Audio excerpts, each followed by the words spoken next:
What is up, ladies and gentlemen? We are talking about episode 4 today of Jessica Jones. I said I was going to be marathoning this thing, and we're going to do each and every episode as best as I possibly can in amount of time, as much as I can get enough sleep. I'm trying to marathon it. I'm trying to get enough sleep, and then I'm trying to put these reviews up all in a couple of hours. We're going to talk about this episode. This episode was actually quite well, but at the same time, this episode was a bit of a letdown compared to the past 3 episodes. Why? We're going to talk about some good, some negatives, some nitpicks, and of course some questions. Now, let's start about some of the good things here, or at least some of the more interesting things. We didn't really get too much of some of the sub-characters, the side characters, other than, Trish and whatnot. So in this episode, we got to see a bit more of Jerry. I think this episode almost felt more on Jerry's lap than Jessica Jones compared to anybody else. Now, Carrie-Anne Moss, like I said, I like Carrie-Anne Moss. She's great in The Matrix. She's great in Memento. She's great in pretty much anything I've seen her in. She was great as Arya in Mass Effect, if people know that. Now, she is good in this role, and then, she's getting a voice, as you most likely know, and then she has this she's very good at playing, as I said, she's very good at playing, a demanding figure. She seems like that very strong, powerful female that's very absorbed in work.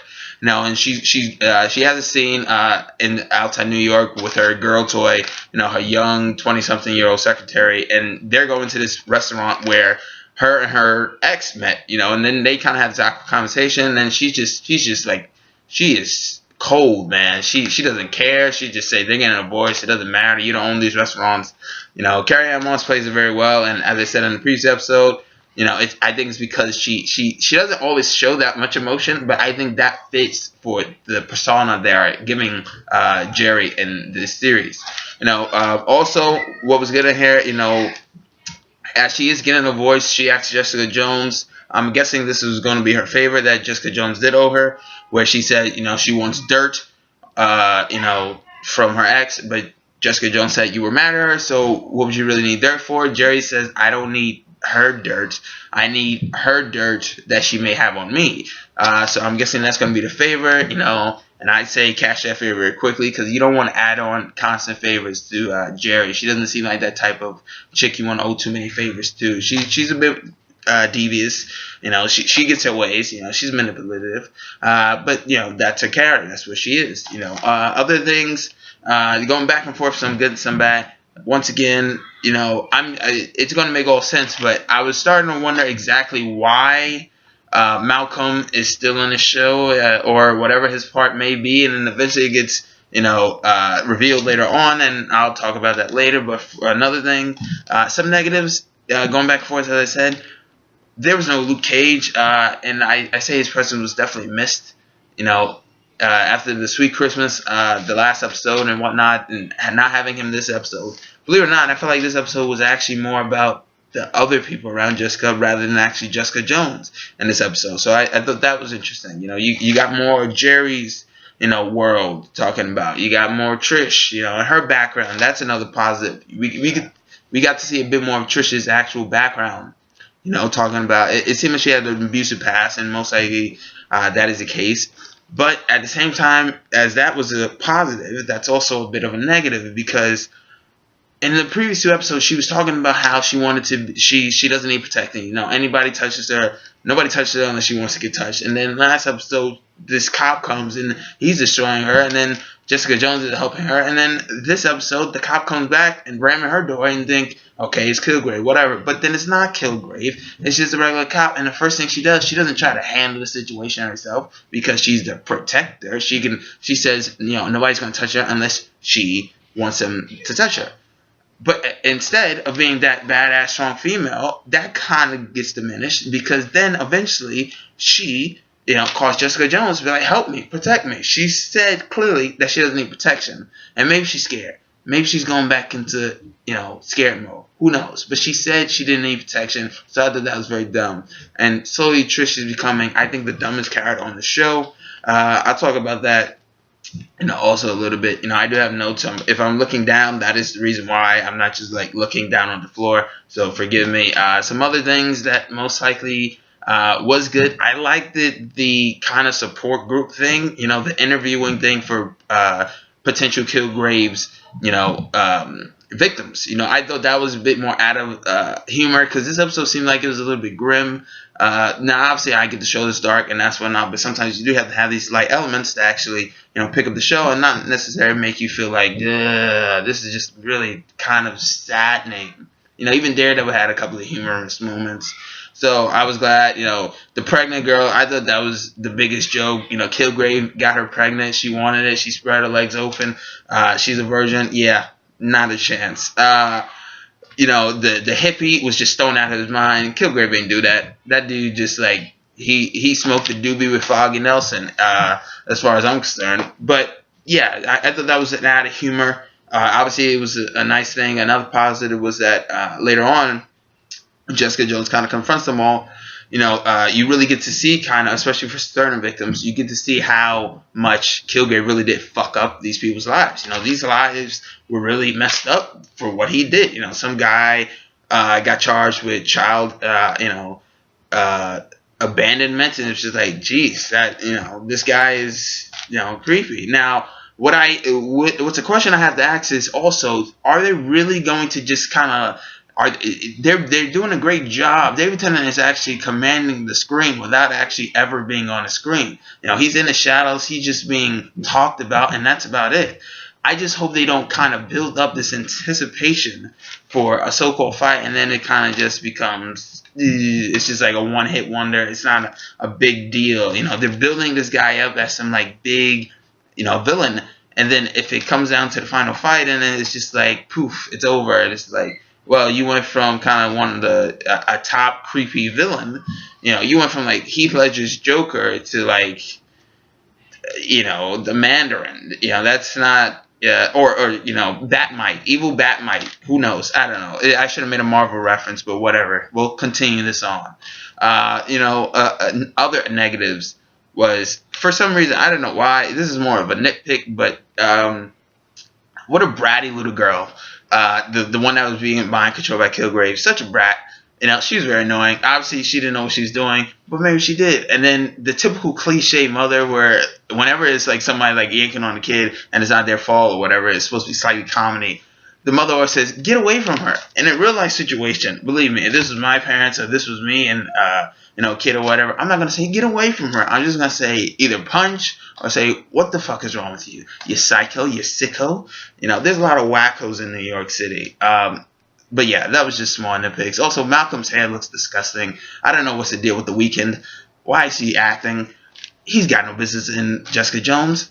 But those are just nitpicks. Other things that was kind of well and kind of all right. For some reason, the cop. I don't know what's his story yet. I know he's feeling the effects of Kilgrave's thing, and he wanted to check if Trish was alright, that he actually killed somebody. I get that. That's fine. And we could solve that right in that scene right there. But for some reason, they're bringing him back. Maybe it's because he's from the comic. I don't know. I don't really care. And then we go back to Trish and her negative standpoints, where she's, about the cop gives her a gun for protection. It was just like, is everybody trying to protect her? What happened to the strong female from episode 1 and 2? That quickly got diminished by 3. It just is like, she's going to be a powerful female. And maybe this is a step, but it's also a step back. You can't take 5 steps forward, but 16 steps backwards. You'll never get to your destination. And that's my problem with, Trish right now. She gets the gun and she tells the cops to move away. She gets it back and whatnot. And then eventually she says, or something of sorts, I'm summarizing, where it's just like she says, I might just fall for you. And I was just like, don't tell me you're going to make her, who's supposed to be a strong, powerful female, depend on a guy to slightly protect her. It's like you're just kind of going against everything you said. One, why would she let the cop in that strangled her? She showed the marks. She's affected. So you're going to let the cop in? You can say goodbye, good night. And if they make a relationship with Trish and the cop, that's a bad idea. One, that it didn't seem like they had any chemistry. One, the cop, I don't know what fake accent that is. People say New York people have an accent. I'm from New York. Maybe I don't have an accent, but nobody talks, I don't know, they talking like this, that to me, or something like that. He sounds like he's from Brooklyn, that makes sense. But still, that's a terrible accent. Don't do it. You sound foolish. I don't buy the relationship. Trish seems like she's taking 16 steps backwards. Jessica Jones didn't really get to do this much on this episode. As I said, she wasn't looking for the spy. She gets a new client. She's following a client she thinks is actually working with Kilgrave, since the last client was. So she does this, and then it turns out that it was really a setup. And then the client is not getting a divorce that she wanted her to look into, but it's actually that the couple tried to kill her because they were upset at the incident, the big New York battle, and they said that their parents got killed. Well, not her parents, but the lady's parent. Her mother or whatever got killed, and then she wanted to take, revenge on one of the gifted people. I didn't like the jab at, saying retarded, but whatever it may be. It to me, they just seem, that's a negative, by the way. They seemed very stupid and dumb. It's like, you're going to go after a person that can nearly break your larynx with just like a hand. She's breaking chains. And then we can see, a positive also is we can see Jessica Jones' strength a bit more. She's ripping down things. She slightly touches on her origin. She's ripping down things. She's smashing glasses.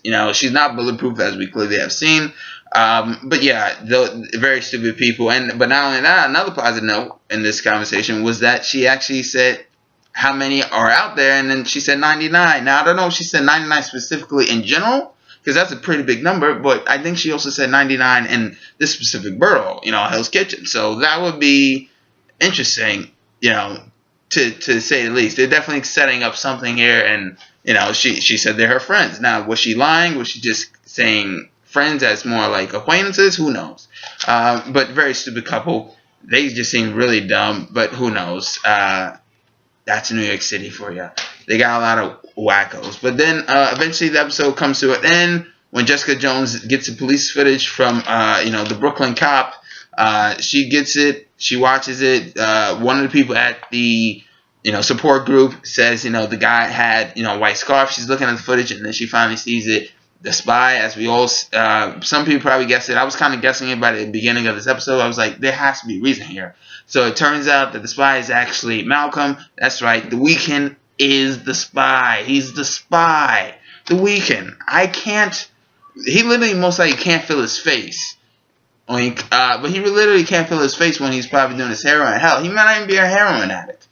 But he is working with Kilgrave. He is spying on her. We see a picture of him, and this leads to my question. We see a picture of him and I'm guessing his grandmother, but it turns out, my question is that his grandmother died also in the incident in New York, and therefore he might not even be mind controlled by Kilgrave. I think that he's actually just doing it because he feels like that's the best way to actually get revenge, and it's because one of these superpowered people were the cause of his grandmother's death. That probably led him to this habit. And therefore, that's what it is. I don't think he's actually mind controlled. I think he's just working with Kilgrave to spy on Jessica Jones because he believes it can get, some revenge on his grandmother. But that has been Jessica Jones, episode 4. I'm about to watch episode 5, and I'm about to put that up. Now, my question on this video for the people that are watching this, hopefully, is, do you think that Malcolm is actually mind controlled by Kilgrave, or is he just doing it on his own for revenge on possibly his grandmother? Who knows? That's my thoughts. Also, I got 7 subscribers. We're moving on up. That's awesome. And I want to give a shout out to the person that actually said I was going to get a shout out to since he first commented. If you comment, I will give you a shout out in the next video. But I just wanted to give a nice big shout out to 200 Dan Mary. Thank you. Thank you very much for commenting, subscribing. You're awesome. Thank you. But for him, that's awesome. For people like you that you may still be watching, comment, subscribe, like that shit. You know why? Because that would be great. And if you don't, then well, yeah. This has been Chris Smith signing out. I got episode 5 coming. Bank on it.